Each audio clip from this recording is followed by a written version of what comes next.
আমি ক্রিকেট নিয়ে 5 বছর মেডিকেল করেছি। আমি দিনাজপুর একাডেমিতে 5 বছর অনুশীলন করেছি। আমি ঢাকা সিটি ক্লাবে খেলেছি। আমি দিনাজপুর প্রিমিয়ার লিগ খেলেছি। এখনো সুযোগের জায়গাটা আসছে না বিপিএল খেলার জন্য। ফ্রাঞ্চাইজিগুলো কি করছে?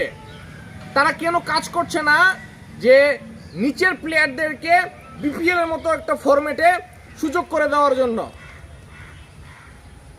খেলার মাঠে জানি আমরা 11 জন প্লেয়ার খেলে, তাই বলে কি 15 জনের স্কোয়াড নিয়ে ফ্রাঞ্চাইজিগুলো দল গঠন করবে? না, এটা হয় না। আপনাদের কমপক্ষে 20 হতে 25 জনের প্লেয়ার নিয়ে আপনারা দল গঠন করবেন। এতে করে আপনাদের ব্রডকাস্টিং হবে এবং এটা ভালো জায়গায় আপনারা থাকতে পারবেন। আর কেন ফ্রাঞ্চাইজিগুলো কাজ করবে? তারা কাজ করছে না এজন্যই বাংলাদেশ ক্রিকেট বোর্ড বিসিবি যে বিপিএল আয়োজন করে, তারা কিন্তু তাদের লভ্যাংশ আপনার ফ্রাঞ্চাইজিগুলোকে দিচ্ছে না। কেন? ফ্রাঞ্চাইজিগুলোকে কি লভ্যাংশ দেওয়া যায় না?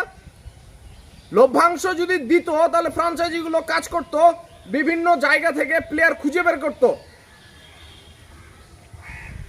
আমি চাই বাংলাদেশ ক্রিকেট বোর্ড আপনার মিডিয়া সত্য, টিভি সত্য কিংবা দর্শক থেকে যে টাকাটা ইনকাম করে সেটা 20% তারা ফ্রাঞ্চাইজিগুলোকে দিক, যেন ফ্রাঞ্চাইজিগুলো কাজ করে নতুন প্লেয়ারদেরকে উপরে উঠে নিয়ে আসার জন্য। আমি উইকেট কিপার ব্যাটসম্যান, আমি ক্রিকেটটা খেলছি, আমি ক্রিকেটটা খেলবো এবং আমি জবাবের সাথে প্রতিবাদের সাথে ক্রিকেটটা খেলবো।